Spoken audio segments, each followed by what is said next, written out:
এরকম সারা বিশ্বে এটাই নিয়ম ছিল, কিন্তু ব্যতিক্রম ছিল একমাত্র বাংলাদেশ। কেন? জাতির পিতা বঙ্গবন্ধু শেখ মুজিবুর রহমানের মতো স্বাধীন চেতা নেতা ছিলেন বলে, ভারতের প্রধানমন্ত্রী ইন্দিরা গান্ধী তিনিও একজন স্বাধীন চেতা ছিলেন। কাজী বঙ্গবন্ধু শেখ মুজিব যখনই অনুরোধ করেছেন, ওই মার্চ মাসেই কিন্তু সেনাবাহিনী ফেরত চায়। বঙ্গবন্ধু স্বাধীন বাংলাদেশকে যুদ্ধ বিধ্বস্ত দেশ গড়ে তোলেন।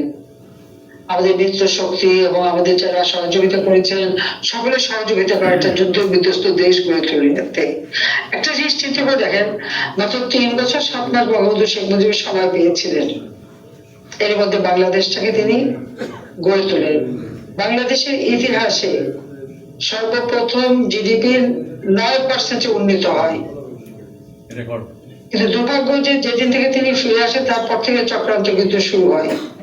কারণ এই যে আলবদর রাজারা বাহিনী যারা ছিল, অনেকে তো দেশ ছেড়ে চলে যায়, কিন্তু যারা দেশে ছিল এরা সব তখন আন্ডারগ্রাউন্ড পার্টিতে চলে যায় এবং পরাজয়ের প্রতিশোধ নেবার একটা চেষ্টা অব্যাহত থাকে।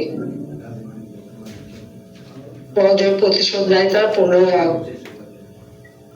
আগস্ট, জাতির পিতা বঙ্গবন্ধু শেখ মুজিবুর রহমানকে হত্যা করে এবং আমার পরিবারের সকলকে, আমার 3 ভাই, আমার চাচা, আমার মানে ফুপুর বাসা, মেজপুর বাসা, সেজুপুর সব বাসা আক্রমণ করে যাদেরকে বেঁচে সবাইকে হত্যা করে বা গুলি করে। আওয়ামী লীগ ভেঙে মোস্তাক নতুন একটা দলও তৈরি করেছিল, কিন্তু মোস্তাক 2 মাস 2.5 মাসের বেশি ক্ষমতা থাকতে পারেনি। সেনাবাহিনীতে কিন্তু বঙ্গবন্ধু শেখ মুজিবুর হত্যার পর বারবার সেই হত্যার প্রতিশোধ নিতে কু হয়। এই সেনাবাহিনীতে প্রায় 18 বারের মতো কু হয়েছিল। জনগণ নির্বিচারে প্রায় 2,500 সৈনিক এবং সেনাবাহিনী এবং বিমান বাহিনীর প্রায় 665 জন এবং সেনাবাহিনীর 2000 কাছাকাছি সৈনিক এবং এদেরকে গ্রেপ্তার করে, নির্মম ভাবে তাদেরকে হত্যা করে। এমন দিন নাই যে এমনকি 10 জন করে মানুষ হলে সে ফাঁসি দিত। প্রায় 1100 মতো ফাঁসি দেয় বিভিন্ন জেলে, আর বাকিদের ফায়ারিং স্কোয়াডে হত্যা করে। অনেক পরিবার তাদের লাশ খুঁজে পায়নি। এই পরাজয়ের প্রতিশোধ তারা নিতেই থাকে। এবং যে আরেকবার নিল 24শে জুলাই 2024 সালের 5ই আগস্ট। আমার অপরাধটা কি? আমি বাংলাদেশের উন্নতি করেছি, বাংলাদেশের মানুষের ভাগ্য পরিবর্তন করেছি, বাংলাদেশটাকে বদলে দিয়েছি।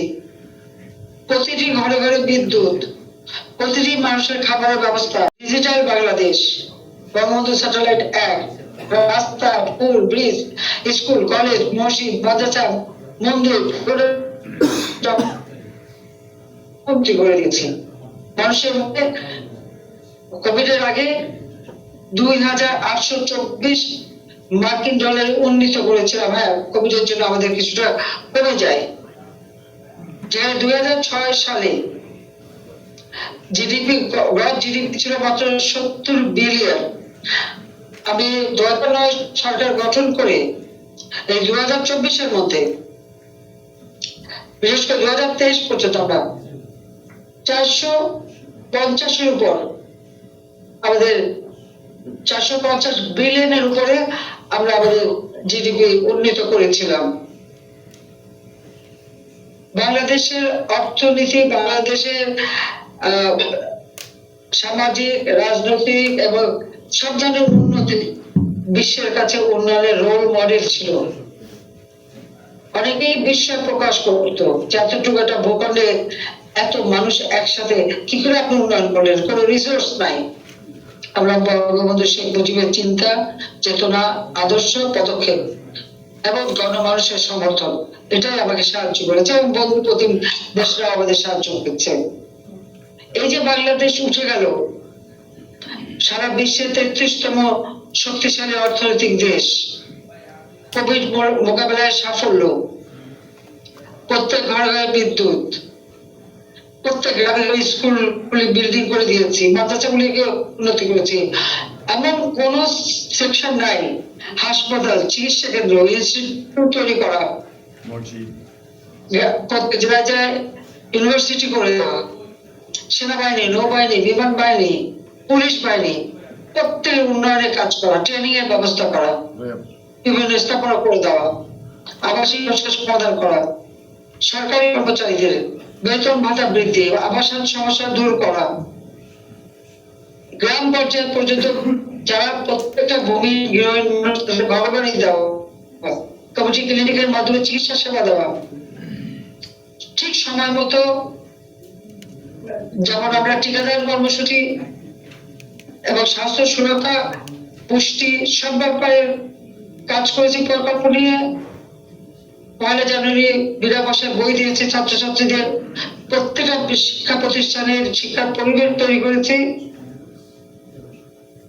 2024 সালের 5 আগস্টের পর থেকে কি হচ্ছে, জুলাই মাসে আন্দোলন শুরু করে 15 জুলাই থেকে হত্যাযজ্ঞ, আওয়ামী লীগের, ছাত্রলীগের